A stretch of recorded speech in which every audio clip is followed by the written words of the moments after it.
Bienvenidas y bienvenidos a su programa, ya lo dijo la Corte, en el cual analizamos los fallos emblemáticos, las sentencias más importantes del máximo tribunal de la República.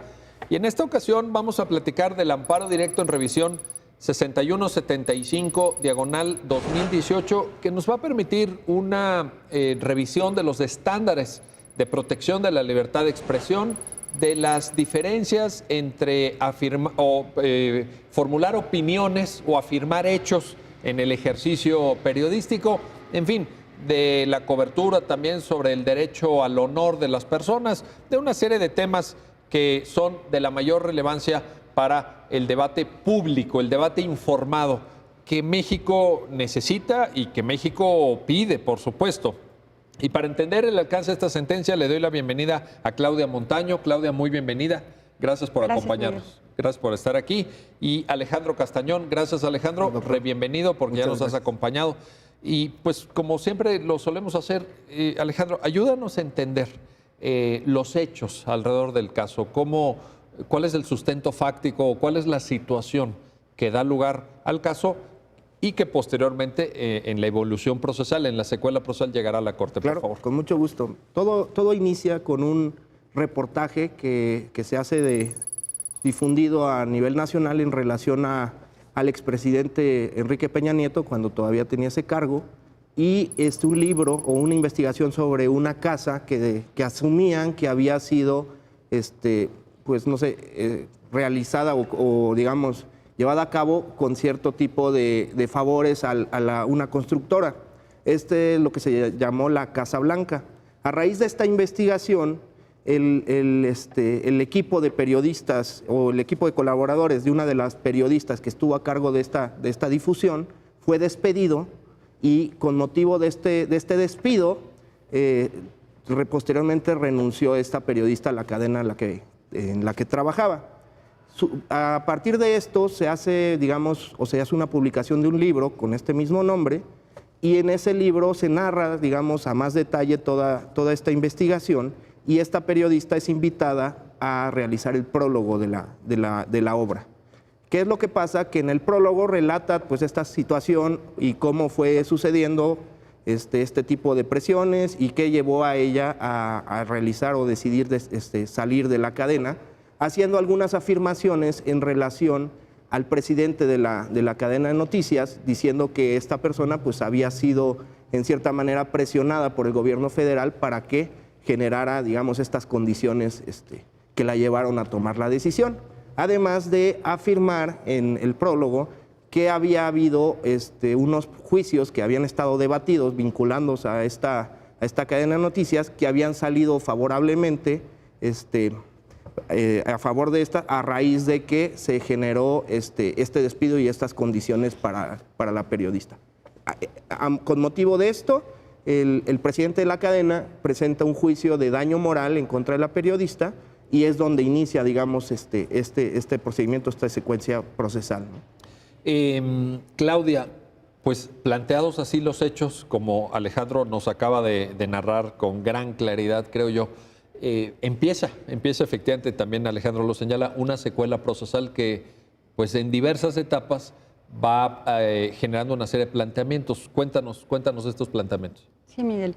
Se inicia una demanda civil en donde este empresario solicita que se declare la existencia de un daño, de una responsabilidad de la periodista, específicamente un daño moral, porque dice que se ha privado de su derecho, bueno, no privado, que se ha vulnerado su derecho al honor y a la vida privada. Y entonces lo hace con fundamento en una ley de responsabilidad de aquí de la Ciudad de México, que específicamente protege la vida íntima, el honor y la imagen. Dice que este daño moral se da porque el prólogo daña a su estima, a su prestigio, al decoro, y solicita también una justa indemnización. Estas prestaciones las demanda de la periodista, y a la vez hace otra prestación que demanda de ella y de la editorial que publica el libro, consistente en solicita una reparación del daño que hace consistir en que se publique en su momento un extracto de la sentencia que llegara a obtener favorable en 2 periódicos de mayor circulación en la Ciudad de México, que se ordene que se elimine el prólogo del libro y que se prohíba su difusión por cualquier medio de comunicación, ya sea radio, televisiva, imprenta.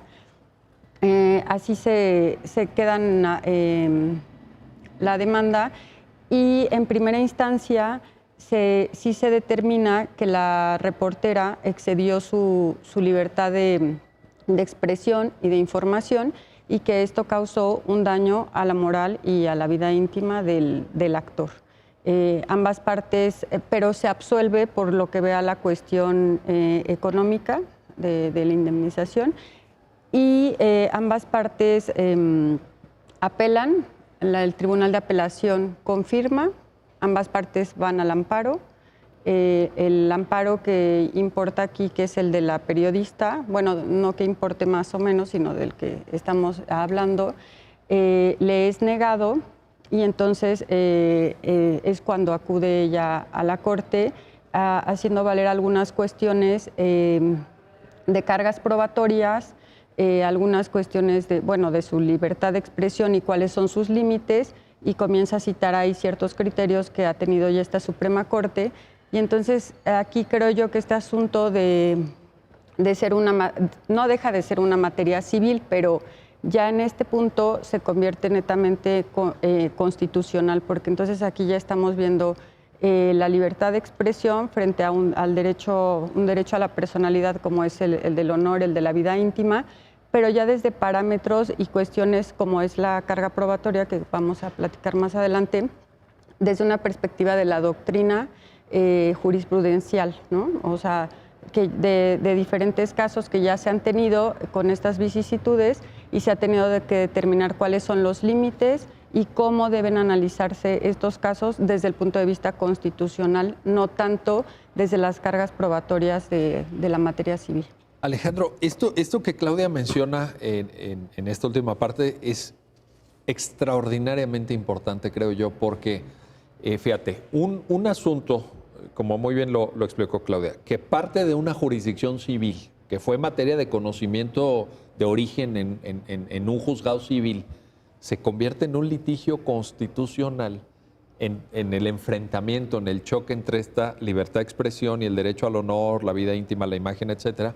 Y entonces la primera cuestión que está abordada en la sentencia y te la planteo es, estamos ante una relación entre particulares. ¿Los derechos humanos también sirven, entonces también se aplican a las relaciones entre particulares? Definitivamente, es algo que es primordial para la defensa de los derechos humanos, pues no solamente es la visión tradicional de la autoridad versus unos particulares, sino que los propios particulares entre sí pues debe de regir digamos, estos medios de control o este tipo de ponderaciones para también poder proteger a los seres humanos o a los ciudadanos entre ellos, ¿no? No nada más el Estado como ente imperioso en contra de los particulares, sino entre las propias relaciones de particulares, también debe de haber estos ejercicios, como prueba, pues tenemos este ejercicio de daño moral, que al final de cuentas era un litigio entre particulares, pero como lo mencionaba la licenciada Claudia, se dimensiona hacia otro nivel, que es un nivel constitucional, donde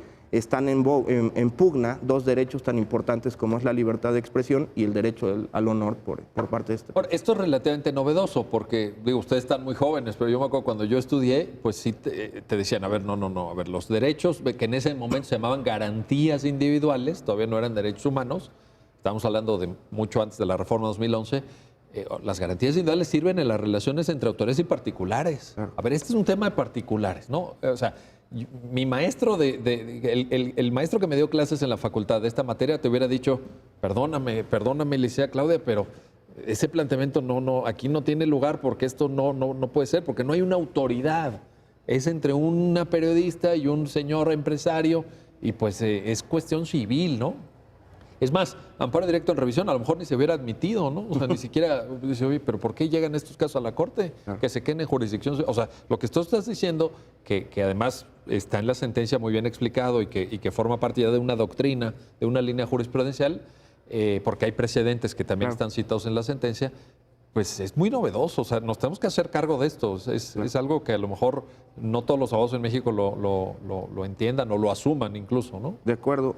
Hay, de hecho, poco a poco esto ha sido, creo que uno de los temas más importantes que ha tenido la Suprema Corte, este alcance adicional que se le está dando a los derechos humanos y sobre todo esta efectividad realmente a llegar a los ciudadanos de otras maneras, no solo cuando el Estado, digamos, llega a generar estas condiciones. Por ejemplo, además de la libertad de expresión, el derecho a la vivienda digna es otro ejemplo muy importante, porque ahí en esa situación a veces ni siquiera son los que causan, digamos, una afectación a la vivienda digna, no son el Estado propio, sino los propios constructores o los lineamientos como pudiera tener una vivienda. Y esos son otro tipo de alcances, o el tema del derecho al a no ser sujeto de ruido en tu domicilio, etcétera. Son derechos excelente ejemplo. Completamente, digamos que antes ni siquiera nos hubiéramos imaginado que podría una persona venir a defenderlos y pues ahora con estos fallos que poco a poco se está abonando a estas protecciones, ¿no? Claudia, para irnos ya como acercando al tema de fondo, hay también en la sentencia pues un análisis, creo yo, muy profundo, muy riguroso, muy serio, pues del alcance de la libertad de expresión. Y se refiere en el criterio de la Corte, sustentado en la sentencia evidentemente, con todos los fundamentos, que esta libertad de expresión puede llegar a tener incluso una posición preferente. O sea, como que uno diría, ningún derecho tiene una mayor jerarquía sobre otro, eso ya lo sabemos, pero como que este derecho, como que hay que trabajarlo con mucho cuidado. No estamos hablando de cuestiones menores. Ayúdanos a entender este punto. Así es. Bueno, se habla de la libertad de expresión como un derecho fundamental porque permite que a través del libre desarrollo de las ideas se logre una pluralidad y se pueda tener un Estado democrático, ¿no? O sea, el Estado está en la Constitución interesada en que la sociedad pueda estar informada y pueda expresarse a la vez. Creo que aquí se hace una triangulación de derechos.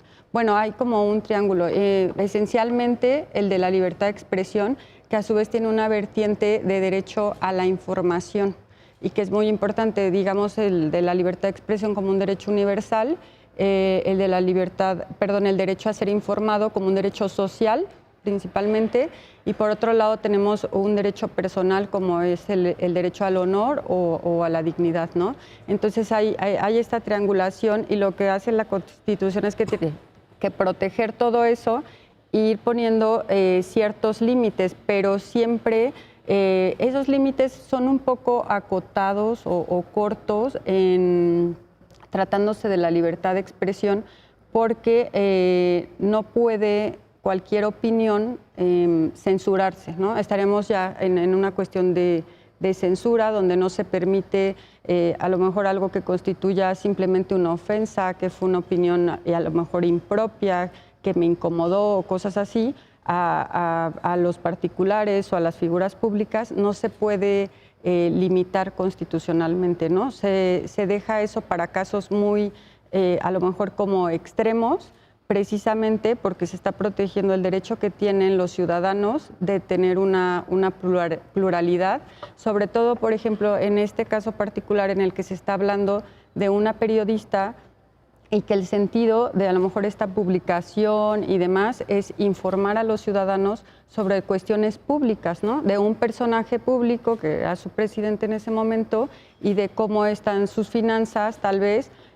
Son temas de total relevancia que no pueden estar censurados por decir no, se va a incomodar o se va a sentir mal o a lo mejor el límite para considerar que hay un daño a su derecho al honor queda como acotado frente al derecho que tienen los ciudadanos de estar informados. Ahora, ahí hay dos dimensiones en estos términos que tú nos estás planteando. Vería yo como una dimensión individual del ejercicio, pues puede ser de la profesión de periodista o de una persona que decide en un momento dado expresar su punto de vista sobre una gestión gubernamental y es crítica o es incómoda, como muy bien lo dices, o a veces abrupta o a veces con poca cortesía. Pero luego hay una dimensión social también, ¿no? Es decir, la sociedad tiene derecho a saber esto, la sociedad tiene derecho a que a través de los medios de comunicación se difunda información sobre las finanzas de quienes nos gobiernan, sobre el estilo de vida de quienes nos gobiernan, sobre dónde viven quienes nos gobiernan o cómo adquirieron una casa, etcétera. O sea, están los dos planos ahí, ¿no te parece? Sí, por un lado, la Constitución protege a lo mejor mi derecho como ciudadano a expresarme libremente sobre si a mí me parece o no correcta una política pública o me parece o no correcta la forma en que se conducen mis gobernantes. Y también en la cuestión colectiva, pues es permitir que las personas estén informadas por medios de comunicación que sean alternos, ¿no? Que no sean en una sola línea de decir, bueno, solamente vamos a permitir que los medios de derecha o solamente los de izquierda puedan... O solamente los que hablen bien del gobierno. Exactamente, ¿no? Porque finalmente lo que se busca es que las personas creen su propio criterio a partir de esta diversidad de información. Ahora, esto empata, Alejandro, creo yo, con un concepto importante, en la sentencia está trabajado también, que es el pluralismo, y el pluralismo como generador de opinión pública informada. Es decir, si no, en esto que decía, me gustó mucho esta frase de Claudia, cuando dice, no nada más de izquierda, no nada más de derecha, bueno, pues que haya de todo, ¿no? El chiste es que haya de todo, y que tú como ciudadano, tú como ciudadana, pues puedas formarte tu propio criterio, llegar a tus propias conclusiones. Oye, este gobierno lo está haciendo bien, o regular, o mal, o pésimo, o los otros son muy brillantes, o estos van muy lento en su trabajo, o sea, pero que sea cada quien. Yo creo que ese es el respeto a la dignidad y el respeto a, bueno, y la función misma del pluralismo informativo, ¿no? Claro, y eso es lo que, digamos, sustenta la importancia del propio periodismo, porque el periodismo, digamos, busca ser crítico, busca generar notas o información que normalmente es novedosa o que pueden presentar desde otras ópticas. En el tema de periodismo, pues, es muy importante establecer que antes, pues, libertad de expresión lo veíamos desde un ámbito muy tradicional de yo tengo la libertad de expresarme, de mandar de decir un mensaje, pero ahora la libertad de expresión ya tiene una connotación mucho más amplia, porque se han dado cuenta que no basta en la expresión, necesitas el canal para expresarte, la forma de que también se respete el Estado, te dé esas condiciones para que se pueda mandar mensajes y que un mensaje, como bien comenta doctor, que sea plural, que haya varias opiniones, que se llegue a generar debates públicos, que se lleguen a dar ideas que igual en otras condiciones no podrían darse o con otro tipo de gobiernos, pero esta es una base fundamental de la propia democracia y es lo que te genera, digamos, estas condiciones de poder, pues, pluralizar los debates, pluralizar las ideas y generar estas condiciones. También me quiero referir mucho a la importancia que tiene la libertad de expresión, que la propia Convención Americana señala que ninguna manifestación de ideas se debe de censurar previamente, sino que en tal caso sería una cuestión de responsabilidad. Digo, en términos coloquiales, como el refrán de que más vale pedir perdón que pedir permiso, pero es la importancia de que no podemos estar pidiéndole permiso al Estado para ver qué manifestamos o qué se dice, porque ese es precisamente un riesgo de censura. Difícilmente podríamos estar como consultando todas las ideas o todas las referencias que queramos decir de cualquier persona antes de decirlas, porque normalmente o la generalidad sería pues que no las digas, a nadie le va a gustar que se mande un mensaje que pueda incomodar o pueda generar un problema. Entonces, la propia derechos humanos, el reconocimiento de los derechos humanos genera esta condición de, pues, si se dice, pues, que mal se diga, se va a reparar, se va a buscar cómo restituir, pero preferible decirlo a no decirlo, porque eso generaría completamente un tema de censura, ¿no? Y eso es lo que se está protegiendo en estas condiciones, ¿no? Lo dijiste muy bien, Alejandro, y creo que es uno de los cimientos del Estado constitucional de derecho. No me imagino una democracia constitucional sin libertad de expresión, sin capacidad crítica y sin generar un ámbito de opinión pública pluralista, en donde los puntos de vista, sí, incómodos a veces, sí, pues agresivos incluso en términos de crítica política, pero al final del día pues es lo que forma a una opinión pública, sino de qué manera nos vamos a enterar de lo que está sucediendo. Bueno, déjenme hacer una pausa, no se vayan, regresamos enseguida, porque este tema del amparo directo en revisión 6175-2018 da para muchas reflexiones sobre, incluso me atrevo a decir, en una visión general del modelo de sociedad que queremos y de la manera en la que en esta sociedad tenemos que aprender a debatir y el alcance de nuestra libertad de expresión. Regresamos enseguida.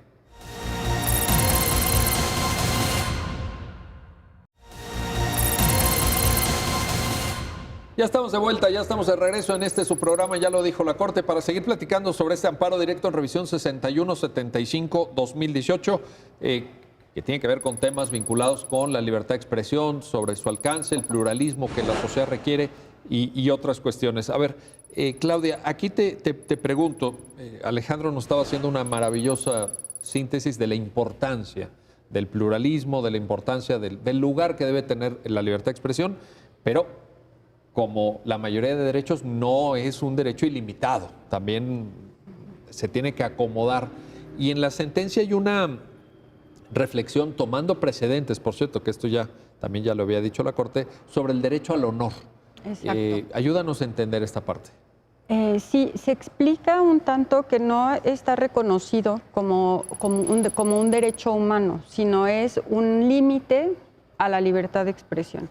Y se habla de que hay diferentes formas de entenderlo, una forma subjetiva o ética y otra forma objetiva. La subjetiva es cómo me percibo yo dentro de mi dignidad, yo como persona, cómo me veo y finalmente pretendo que así me vea la sociedad. Y la otra, la objetiva, es la externa, es cómo me ven a partir de esa proyección que yo doy, ¿no? Entonces, este aspecto es fundamental en la sentencia porque finalmente se va a determinar si estos hechos que quedaron narrados en la demanda dan pauta para considerar que hubo un daño al honor de la parte actora. Cuando hablas de esta dimensión subjetiva, así lo llama la sentencia, ¿no?, del derecho al honor, podríamos asociarla quizá con, digamos, una característica del terreno psicológico, pero me gusta llamarlo así, autoestima quizá, ¿no? Es decir, ¿cuál sería la afectación a la dimensión subjetiva? Una afectación a la autoestima, a la representación que tú tienes de ti mismo. Y en la objetiva sería, por ponerlo en una sola palabra, la reputación quizá, ¿no?, la imagen que tú proyectas a los demás. Exacto. ¿Te parece? Así quedaría perfectamente definido en sus dos acepciones. Alejandro, a ver, planteamos ya libertad de expresión, por un lado. Planteamos, Claudia ahorita nos ayudó a esa comprensión, derecho al honor. Si seguimos avanzando en el desarrollo argumentativo que hace la sentencia, llegamos a una parte donde la Corte nos llama la atención y dice, a ver, nada más que aquí hay que tener en cuenta también la calidad de las partes, porque no, aunque ya también aquí en el programa lo hemos comentado con ustedes, se trata de imponer los derechos fundamentales frente a dos particulares, pero no cualquier particular, es decir, no es que fuera una persona que iba pasando por la calle, etcétera, que le dijo a otra, no, estamos hablando de una periodista con una gran trayectoria además, con muchos años de experiencia, una de las periodistas más importantes de este país, me atrevo a calificarla así, frente a una persona, un empresario de medios también con una trayectoria incluso familiar, es decir, con una empresa que venía ya de una familia, que tenía un nombre, pues evidentemente, con mucha presencia en ese ámbito y en otros, porque es un empresario que ha trabajado con gran éxito, por cierto, en diversos ámbitos. Esto, desde el punto de vista jurídico, ¿tiene trascendencia, no tiene trascendencia? ¿Cómo lo analiza la Corte? Claro, la Suprema Corte ha hecho varias clasificaciones hablando de los sujetos, digamos, que pueden ser involucrados con el tema de libertad de expresión. Por un lado tenemos a los agentes del Estado, a los servidores públicos. Ellos tienen, digamos, un estándar de protección más bajo que los demás sujetos. ¿Por qué? Porque son funcionarios públicos, se les puede llegar a criticar, incluso se les puede generar un poco de más incomodidad que cualquiera otro de los sujetos. y, digamos, generaría un tema de responsabilidad cuando se busca solo dañar o realmente se da alguna manifestación de falsedad, ¿no? Digamos que ellos están en una condición de menos protección al derecho al honor que en relación a los demás. Hay otros sujetos que no son servidores públicos y también podrían ser particulares, pero de acuerdo a sus actividades o al tipo de proyección que han tenido durante su vida, pues dejan de ser, digamos, sujetos pues no sé, ¿cómo podemos decir? Como que ya son notorios y se vuelven en cierta manera... También tienen una restricción, digamos, a su protección al derecho al honor sin ser servidores públicos. Exacto. En el momento en que se manifiestan al público, son conocidos ampliamente. A ver, pero estamos hablando de qué, Alejandro? ¿Estamos hablando de cantantes o actores o sí, deportistas famosos? Podría yo decir que serían personas que se dedican a este tipo de actividades, un artista, un cantante, pero también personas que por alguna condición fáctica terminan siendo visibles o termina sabiéndose o empiezan a participar no sé, en la vida política, social. ¿Activistas? Podría ser, por ejemplo, o sí, exactamente, personas que ya de alguna manera han trascendido o están siendo, pues no sé, notoriamente conocida su vida o su situación o sus actividades, ¿no?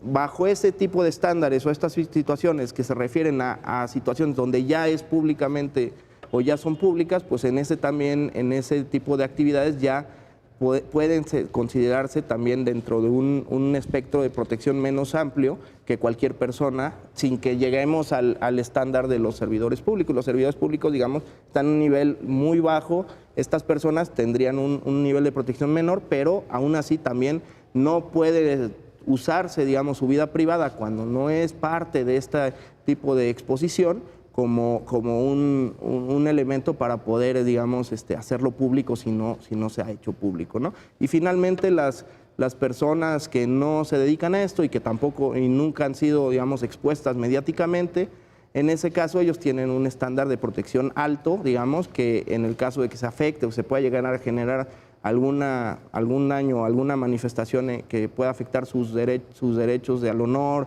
a la honra, en ese momento pues podría llegar precisamente a pedir que se le restituya, ¿no? ¿Es lo que la sentencia llama el sistema dual de protección? Efectivamente, es correcto, es el sistema dual, que tenemos una manera de protección para las personas que no tienen proyección pública, que sería la responsabilidad civil propiamente, como lo establece el código, y estas personas que sí son de proyección pública, que tienen una protección, digamos, menor y que están sujetas a este tipo de opiniones o tienen que aguantar, digamos, tener la piel un poco más dura para aguantar críticas y este tipo de cuestiones, ¿no? Que ahora con las redes sociales, híjole, pues se multiplica. Ahora ya esa frontera entre persona pública, etcétera, porque como decía algún escritor italiano, las redes sociales te dan un megáfono, ¿no? Te dan un megáfono y ya no sabes si...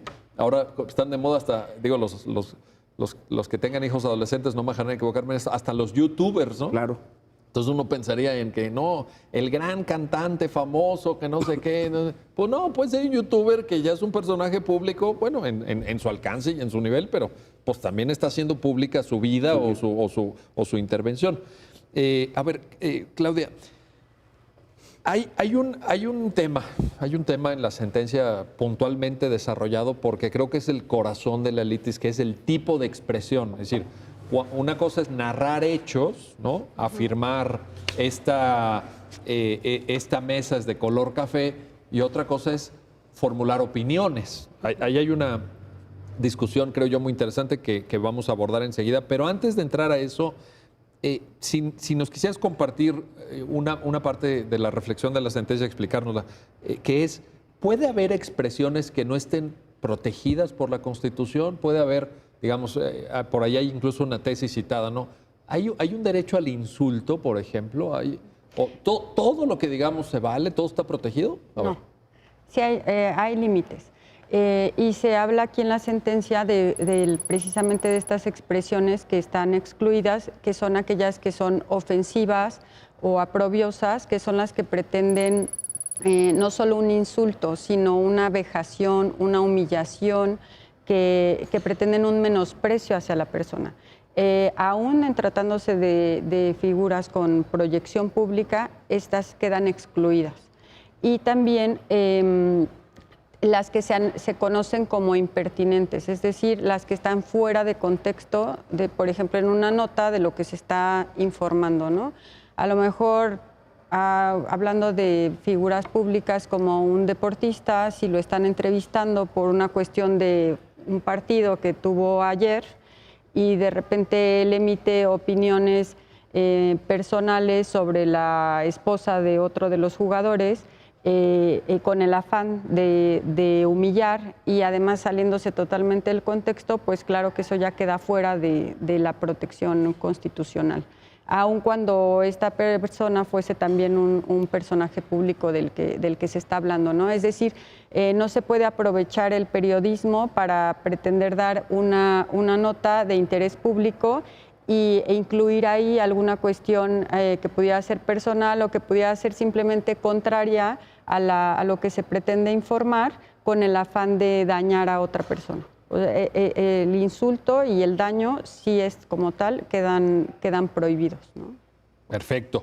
Alejandro, ayúdanos ahora a entender esta otra parte que la sentencia, como dije, creo que aborda con gran precisión y que en alguna medida constituye el corazón mismo del debate jurídico aquí, que es hechos u opiniones. Claro. ¿Por qué? En primer lugar, te pediría que nos ayudes a entender por qué esta diferencia es relevante para el caso específico. Claro que sí. Este tema de hechos y opiniones, pues primero es muy importante porque cualquier mensaje, cualquier transmisión de ideas, siempre o por lo general, pues no solo se transmiten hechos, no solo se refieren con situaciones fácticas, sino que también al ser transmitido por alguien o alguna persona, pues siempre tiene una opinión o tiene un alcance, digamos, de cuál es su apreciación.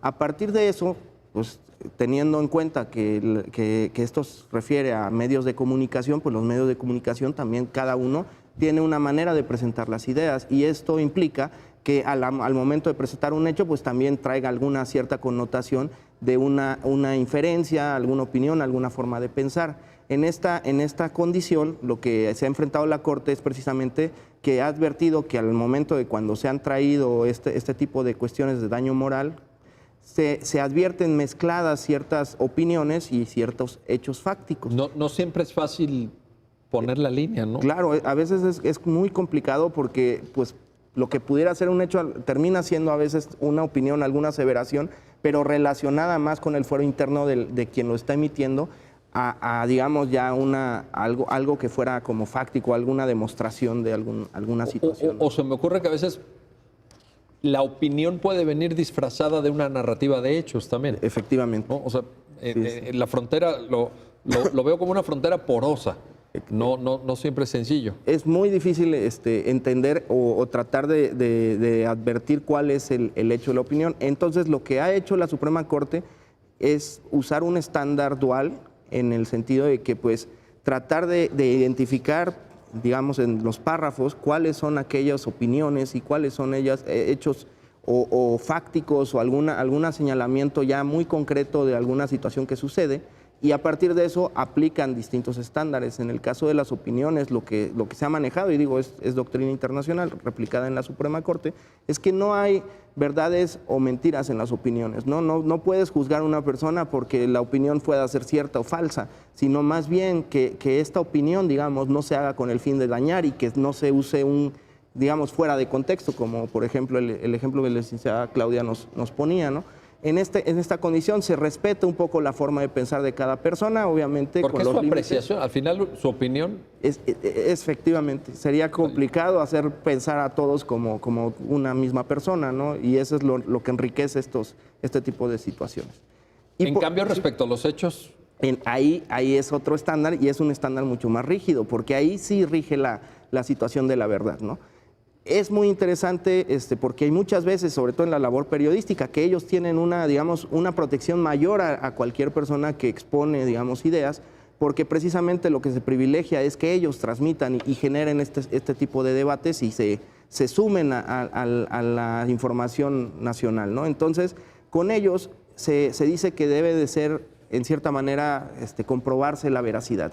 No es una verdad indefectible, porque sería complicadísimo pedirle a un periodista que tenga todos los elementos para poder hacer una expresión de un hecho. A ver, aquí hay un tema importante que también recuerdo que en su momento, en los años 80, fue materia de discusión en el Tribunal Constitucional Español. Verdad y veracidad. Efectivamente. No son lo mismo. No es lo mismo. A ver, ayúdanos a entender. Verdad, pues ya sería, digamos, la premisa de que no hay nada que pueda rebatir esa situación o esa condición o ese argumento. Veracidad, digamos, es el ejercicio o razonable del por qué se está llegando a afirmar esto. Digamos, es la labor periodística adecuada o la labor de conjeturas que puedan llegar a generar, digamos, esta afirmación. Es cierta diligencia en la realización de una argumentación.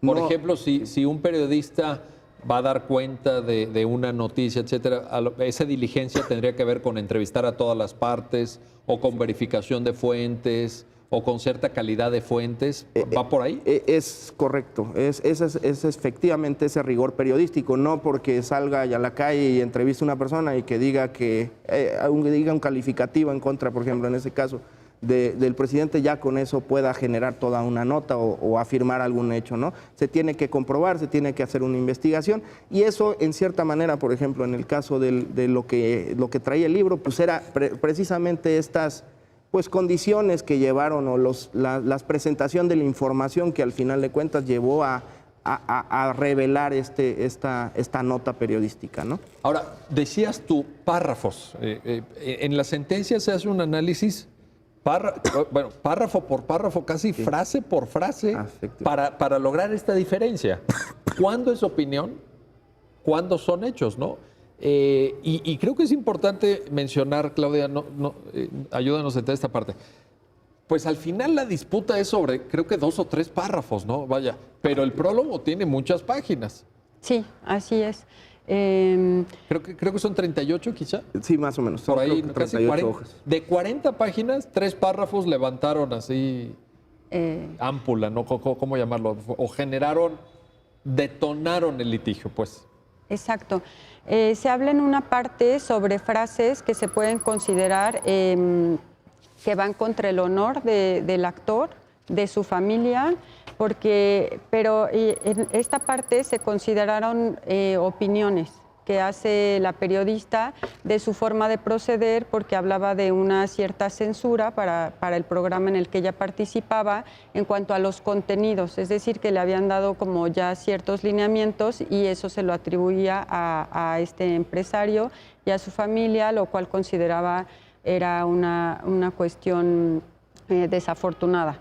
Y en la cuestión de hechos se habla de ciertos juicios que había habido para otorgar concesiones a la radiodifusora, televisora de este empresario, y entonces se hace hay una mezcla, ¿no? Y precisamente lo que dice Alejandro hay una diferente forma de considerar cómo se debe probar o qué probidad debe de tener los hechos y las opiniones, ¿no? En la cuestión de opiniones, pues es una forma como más amplia, no se pide a los periodistas ni a ninguna persona que esa opinión tenga algún sustento, porque pues todos opinamos diferente sobre el clima, sobre política y sobre la percepción que tenemos de la vida misma, ¿no? Y no se podría, es decir, si le pedimos a alguien que demuestre o que acredite o que pruebe una opinión, pues ¿cómo se prueba una opinión? Y en cuestión de hechos, pues se pide que tengan un sustento fáctico. Entonces, lo que se desarrolla aquí, al analizarle estos párrafos que son los controvertidos, se determina que hubo una mezcla, ¿no?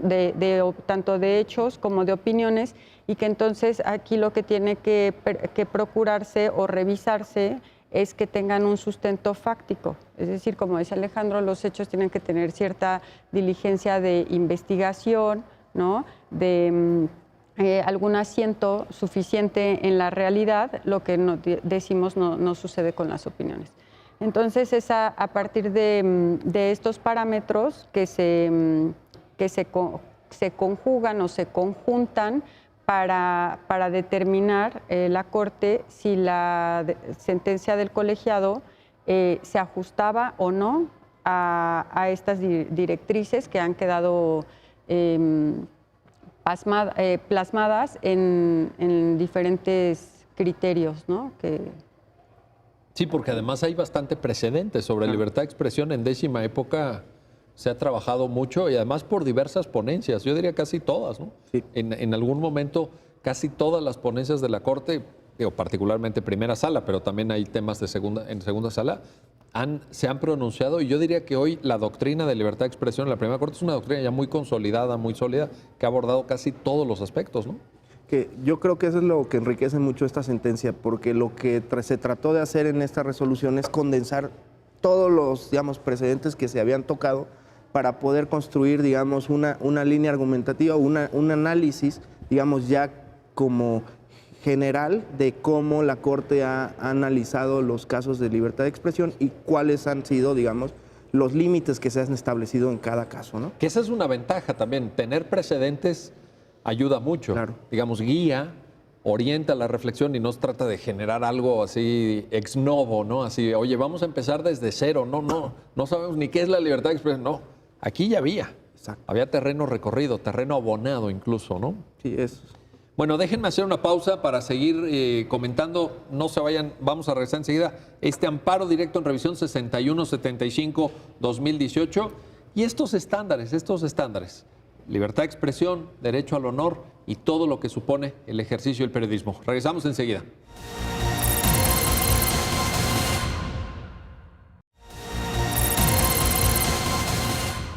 Ya estamos de vuelta, ya estamos de regreso en su programa, ya lo dijo la Corte, para seguir platicando sobre el amparo directo en revisión 6175-2018.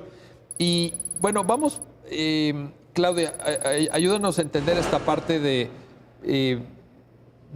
la consecuencia jurídica, y casi me atreveré a decir procesal, de la diferencia que Alejandro nos planteaba entre hechos y opiniones. Esto pues tiene que ver con tema de carga probatoria, ¿no? Así es. ¿Quién tiene que probar qué cosa?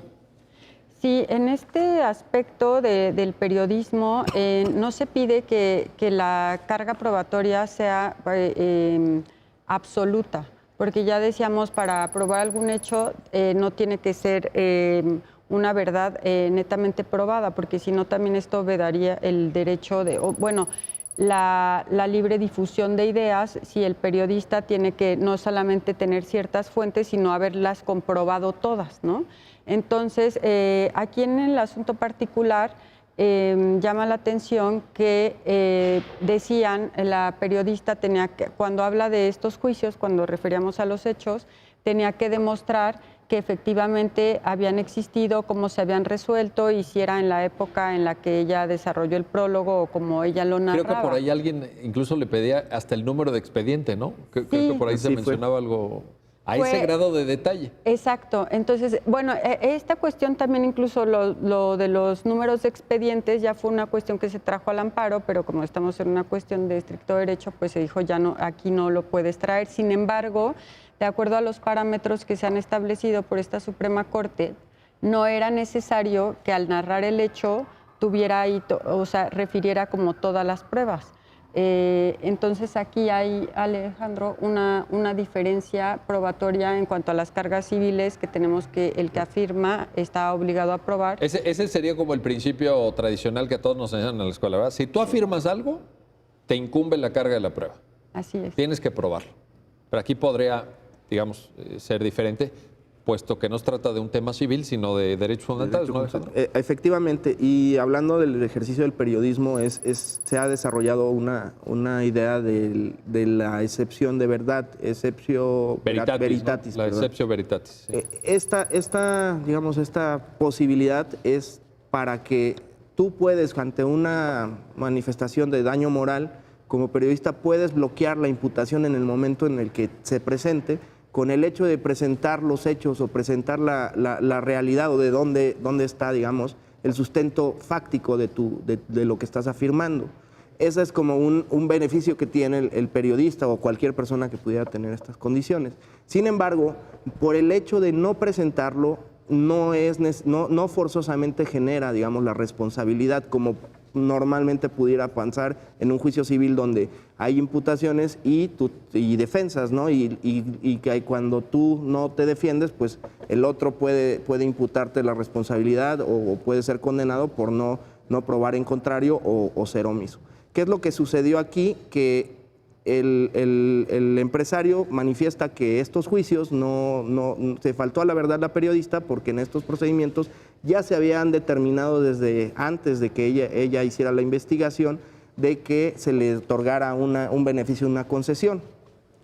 La periodista, al contestar la demanda, señaló que ella demostraría en el procedimiento que sí existían esos juicios. Sin embargo, no probó nada, no se presentaron pruebas de su parte, y fue lo que llevó al Tribunal Colegiado a definir y a establecer que como no había presentado las pruebas, a ella le caía la carga de la prueba y por tanto se demostraba la falsedad de los hechos. Entonces, con esta excepción que lo revisó la Corte y analizando la doctrina desde un punto de vista constitucional, se determina que no por el hecho de no presentar, digamos, la información que avale este hecho, pues por esa misma circunstancia o sola circunstancia, pues ya va a ser falso, ¿no? Entonces, se da la posibilidad de analizar las condiciones en las que se hizo la referencia, cuál es el hecho realmente probado y si efectivamente existen elementos para poder, aunque sea, determinar que esto es falso, no depende del periodista. Y más aún se agrava esto y se protege al periodista porque muchas veces su labor es confidencial, digamos, las fuentes son confidenciales, hay documentos que no puede hacer públicos y en ese secreto profesional también se está reconociendo, digamos, esta posibilidad de que pues, muchas veces el periodista no podrá presentarlo, pero no por eso no va a ser condenado a una responsabilidad, ¿no? Habría que ver todo. A ver, déjame, Claudia, plantear esto en términos muy sencillos para las personas que están viendo el programa. Lo que Alejandro nos explica de carga probatoria, excepción de verdad, la exceptio veritatis, etcétera, funcionaría quizá de esta manera.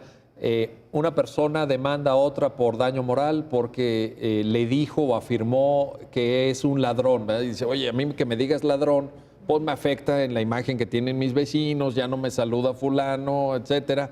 Y en ese momento la exceptio veritatis se presenta cuando dicen, es que aquí hay una sentencia que dice que tú robaste. Entonces hay un fundamento fáctico. ¿Sería eso? La verdad como, ¿cómo llamarlo? Como tapón, como barrera, como muro quizá, para evitar el daño moral, la responsabilidad por daño moral. Sí, así es.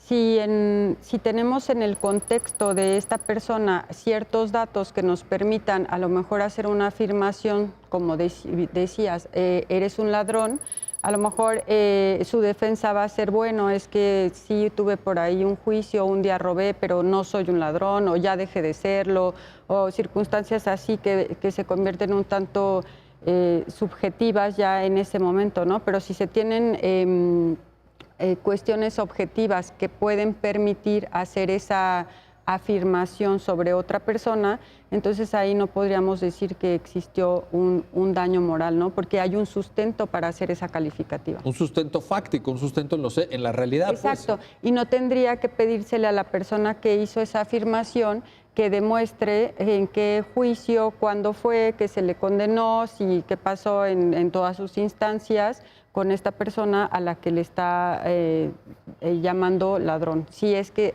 sí hubo un momento o una sentencia en el que había ya una acusación en ese sentido.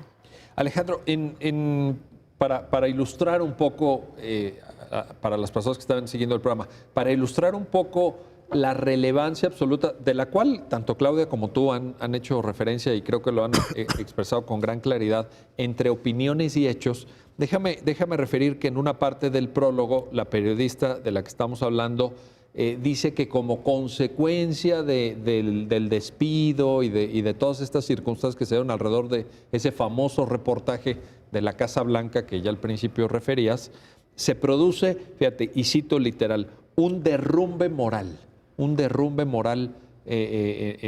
por parte de este empresario, o incluso menciona ya a su hermano, incluso sí, familia, etcétera. Claro, fíjate, ahora escuchando esta explicación tan clara de Claudia de carga probatoria, etcétera, uno dice, ¿y cómo se prueba eso? O sea, fíjate, Hubo un derrumbe moral. A ver, pruébame el derrumbe moral. Oye, pues, híjole, ¿no? O sea, Efectivamente, digo, en esta situación lo que se advirtió o se consideró por la Corte es que eso es una opinión.